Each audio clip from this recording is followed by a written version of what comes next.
ಕರ್ನಾಟಕ ಪಶ್ಚಿಮ ಪದವೀಧರರ ಕ್ಷೇತ್ರದ ಚುನಾವಣೆಗೆ ಸ್ಪರ್ಧೆ ಮಾಡೋದಕ್ಕೆ ಟಿಕೆಟ್ ನೀಡದ ಕಾರಣ ಬೇಸರ ಆಗಿದೆ. ಹೀಗಾಗಿ ಬಿಜೆಪಿ ರಾಜ್ಯ ಶಿಸ್ತು ಸಮಿತಿ ಅಧ್ಯಕ್ಷ ಸ್ಥಾನಕ್ಕೆ ನಾನು ರಾಜೀನಾಮೆ ಕೊಟ್ಟಿದ್ದೀನಿ ಅಂತ ಲಿಂಗರಾಜ್ ಪಾಟೀಲ್ ಅವರು ಹೇಳಿದ್ದಾರೆ. ಹುಬ್ಬಳ್ಳಿಯಲ್ಲಿ ಸುದ್ದಿಗೋಷ್ಠಿಯಲ್ಲಿ ಮಾತನಾಡಿದ ಅವರು, ಕಳೆದ 37 ವರ್ಷಗಳಿಂದ ಪಕ್ಷದ ನಿಷ್ಠಾವಂತ ಕಾರ್ಯಕರ್ತನಾಗಿ ನಾನು ಕೆಲಸ ಮಾಡಿದ್ದೀನಿ. ಪಕ್ಷ ನೀಡಿರುವಂತಹ ಹಲವಾರು ಜವಾಬ್ದಾರಿಗಳನ್ನು ಸಮರ್ಥವಾಗಿ ಕೂಡ ನಿಭಾಯಿಸಿದ್ದೀನಿ. ಈಗ ಟಿಕೆಟ್ ನೀಡದೇ ಇರೋ ಕಾರಣ ತುಂಬ ನೋವಾಗಿದೆ ಅಂತ ಅವರು ಭಾವುಕರಾಗಿದ್ದಾರೆ. ಕೆಲಸ ಮಾಡಿದ್ವಿ. ಯುವ ಮೋರ್ಚಾದ ನಾನು ಸ್ಟೇಟ್ ಸೆಕ್ರೆಟರಿ ಅಂತ ಹೇಳಿಸಿದ್ದೆ.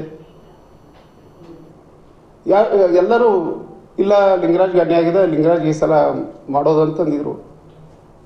ಈ ಸಲದ ಕೋರ್ ಕಮಿಟಿಗಳು ಪ್ರತಿಯೊಬ್ಬರು ನನ್ನ ಪರವಾಗಿ ಮಾತಾಡಿದರು. ಯಾಕಂದರೆ R Ashok, C T Ravi, Sadananda ಗೌಡರು, ಇವತ್ತೇನು ಎಲ್ಲ ನಮ್ಮ ನಾಯಕರ ಜೊತೆ ನಾನು 1990ರಲ್ಲಿ ಕೆಲಸ ಮಾಡಿದ್ವಿ. ಯುವ ಮೋರ್ಚಾದ ನಾನು ಸ್ಟೇಟ್ ಸೆಕ್ರೆಟರಿ ಆಗಿದ್ದಾಗ ಅವರೆಲ್ಲ ಉಪಾಧ್ಯಕ್ಷ, ಕಾರ್ಯದರ್ಶಿ, ಜನರಲ್ ಸೆಕ್ರೆಟರಿ ಇದ್ದವರು. ಹೀಗಾಗಿ ಇಷ್ಟೆಲ್ಲ ನಂದು ತಪ್ಪು ಏನು ಗೊತ್ತಾಗ್ತಾಯಿಲ್ಲ.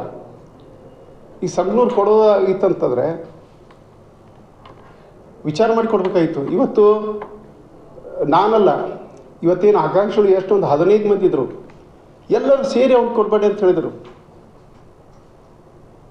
4 ಜಿಲ್ಲೆಯಿಂದ ಬ್ಯಾಡ್ರಿ ಅವ್ರಿಗೆ ಎಲ್ಲಿ ಅವ್ರನ್ನ ನೋಡೇ ಇಲ್ಲ, ಅವನು ಸಂಘಟನೆಗಳ ಜೊತೆಗೆ ಇಲ್ಲ, ಅವರು ಪಕ್ಷದ ಜೊತೆಗೆ ಇಲ್ಲ, ಪಕ್ಷದ ಕಾರ್ಯಕರ್ತರಿಗೆ ಭೇಟಿ ಆಗೋ ದೂರ ಉಳಿತು, ಫೋನ್ ಸಹಿತ ತೊಗೊಳ್ಳೋದಿಲ್ಲ. ಮತ್ತು ಅವ್ರಿಗೆ ವಯಸ್ಸಾಗ್ಯದ. ಮತ್ತು ನಿಮ್ಮಂಥ ಕಾರ್ಯಕರ್ತರಿಗೆ ಕೊಟ್ಟರೆ ಒಳ್ಳೆಯದು, ಅಥವಾ ಬೇರೆ ಯಾರು ಕಾರ್ಯಕರ್ತರು ಕೊಟ್ಟಿದ್ದು ಒಳ್ಳೇದಾಗ್ತಿತ್ತು ಅಂತ ಎಲ್ಲರಿಗೂ ಭಾವನೆ ಬರ್ತಾ ಇದೆ. ಹೀಗಾಗಿ ಇವತ್ತು ನನಗೆ ಭಾಳ ನೋವಿನಿಂದ, ಅಂದರೆ ರಾಜ್ಯದ ಶಿಸ್ತು ಸಮಿತಿಯ ಅಧ್ಯಕ್ಷ ಸ್ಥಾನಕ್ಕೆ ನಾನು ರಾಜೀನಾಮೆಯನ್ನು ಕೊಡ್ತಾ ಇದ್ದೀನಿ. ಭಾಳಷ್ಟು ಜನ ಅಂದರೆ ವಿಷರ್ಸ್ ಬೇರೆ ಬೇರೆ ವಿಚಾರಗಳು ನನ್ನ ಮುಂದೆ ಇಟ್ಟಿದ್ದರು. ಆದರೆ ನನಗೊಂದು ಇದಿದೆ, ಫೀಲಿಂಗ್ ಇದೆ. ನಾವು ಕಟ್ಟಿದ ಪಕ್ಷಕ್ಕೆ ದ್ರೋಹ ಮಾಡೋದಂತೂ ನಮ್ಮಲ್ಲಿ ಇಲ್ಲೇ ಇಲ್ಲ. ಯಾಕೆಂದ್ರೆ ವ್ಯಕ್ತಿಗಿಂತ ಪಕ್ಷ ದೊಡ್ಡದು, ಪಕ್ಷಕ್ಕಿಂತ ದೇಶ ದೊಡ್ಡದು ಅಂತೇಳಿ ನಮಗೆಲ್ಲ ಹಿರಿಯರು ಕಲಿಸಿದ್ದಾರೆ. ಹೀಗಾಗಿ ನಾನು ಪಕ್ಷಕ್ಕೆ ಗೌರವ ಕೊಟ್ಟು ಸದ್ಯಕ್ಕೆ ನಾನು ರಾಜ್ಯ ಶಿಸ್ತು ಸಮಿತಿಯ ಏನು ಅಧ್ಯಕ್ಷ ಜವಾಬ್ದಾರಿ ಅದ, ಅದರಿಂದ ನನಗೆ ವಿಮುಕ್ತಿಗೊಳಿಸಲಿಕ್ಕೆ ನಾನು ರಾಜ್ಯಾಧ್ಯಕ್ಷರಿಗೆ ಈಗಾಗಲೇ ಪತ್ರ ಬರೆದಿದ್ದೀನಿ. ಅದ್ರ ಕಾಪಿ ನಿಮಗೆ ನಾನು ಸಾಫ್ಟ್ ಕಾಪಿ ನಿಮಗೆಲ್ಲರಿಗೆ ಹಾಕ್ತೀನಿ.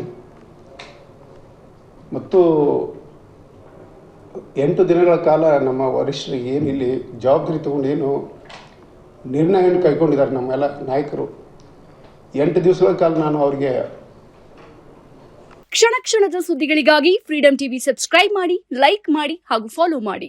ಹೊಸ ಸುದ್ದಿಗಳ ನೋಟಿಫಿಕೇಶನ್ಗಾಗಿ ಬೆಲ್ ಐಕಾನ್ ಮೇಲೆ ಕ್ಲಿಕ್ ಮಾಡಿ.